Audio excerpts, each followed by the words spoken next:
एक रहस्यमय भूतिया किला। बहुत समय पहले एक छोटे से गांव के पास एक पुराना और रहस्यमय किला था। यह किला अब सुनसान हो चुका था और गांव के लोग इसे भूतिया किला कहते थे। किले की खिड़कियां टूटी हुई थीं, दरवाजे जंग लगे थे और हर कोने में मकड़ियों के जाले थे। कोई भी उस किले के पास जाने की हिम्मत नहीं करता था क्योंकि वहां के बारे में बहुत सी डरावनी कहानियां प्रचलित थीं। किले की रहस्य गांव के बच्चे हमेशा इस किले के बारे में सोचते थे। वे जानना चाहते थे कि क्या वास्तव में वहां भूत है। एक दिन 4 दोस्तों रोहन, सिया, मनीष और अनु ने फैसला किया कि वे इस रहस्य का पता लगाएंगे। वे बहुत बहादुर थे और किसी भी चुनौती का सामना करने के लिए तैयार थे। साहसिक यात्रा की तैयारी। चारों दोस्तों ने अपने बैग में टॉर्च, रस्सी और कुछ खाने पीने का सामान रख लिया। उन्होंने अपने माता पिता को बताया कि वे जंगल में खेलने जा रहे हैं और फिर चुपके से किले की ओर चल पड़े।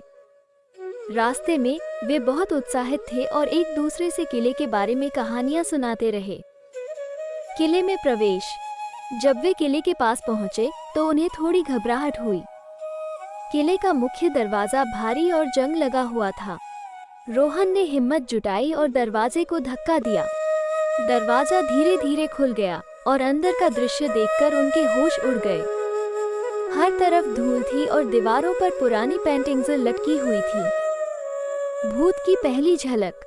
जैसे ही वे आगे बढ़े, उन्हें एक हल्की आवाज सुनाई दी। वे रुक गए और ध्यान से सुनने लगे।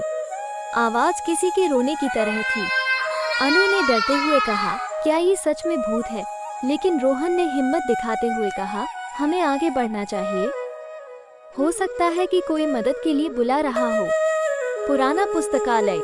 वे चलते चलते एक बड़े कमरे में पहुंचे, जो किले का पुराना पुस्तकालय था। वहां बहुत सारी पुरानी किताबें थीं और बीच में एक बड़ा सा मेज था। मनीष ने एक किताब उठाई और उसे खोलकर देखने लगा।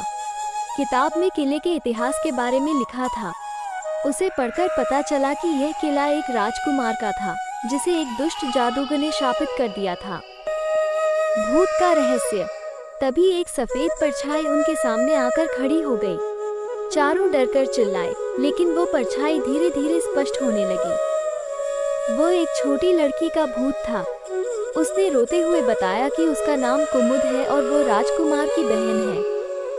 जादूगर ने उसे और उसके भाई को शापित कर दिया था, जिससे वे इस किले में फंस गए थे। जादूगर की किताब। कुमुद ने बच्चों को बताया कि जादूगर की एक विशेष किताब है, जिसमें उस शाप को तोड़ने का उपाय लिखा है।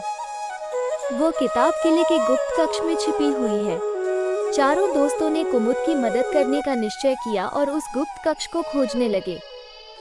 गुप्त कक्ष की खोज। किले में घूमते घूमते वे एक पुराने चित्र के पीछे छिपे दरवाजे को खोज निकाला। दरवाजा खोलते ही एक सीढ़ी नीचे की ओर जा रही थी। वे धीरे धीरे सीढ़ियों से नीचे उतरने लगे। नीचे एक छोटा सा कमरा था, जिसमें चारों ओर किताबें थीं। किताब की खोज। सिया ने एक अलमारी खोली, जिसमें बहुत सारी किताबें थीं। उसने एक किताब निकाली, जिस पर जादुई निशान बना हुआ था। किताब खोलते ही उसे शाप तोड़ने का मंत्र मिला। चारों बच्चों ने वो मंत्र याद कर लिया और कुमुद के पास वापस आ गए। शाप का अंत। कुमुद ने बच्चों की मदद से वो मंत्र पढ़ा और अचानक एक चमकदार रोशनी चारों ओर फैल गई। उस रोशनी में कुमुद का भूत और राजकुमार दोनों वापस अपनी सामान्य अवस्था में आ गए। उन्होंने बच्चों का धन्यवाद किया और उन्हें अपनी बहादुरी के लिए सम्मानित किया। समाप्ति।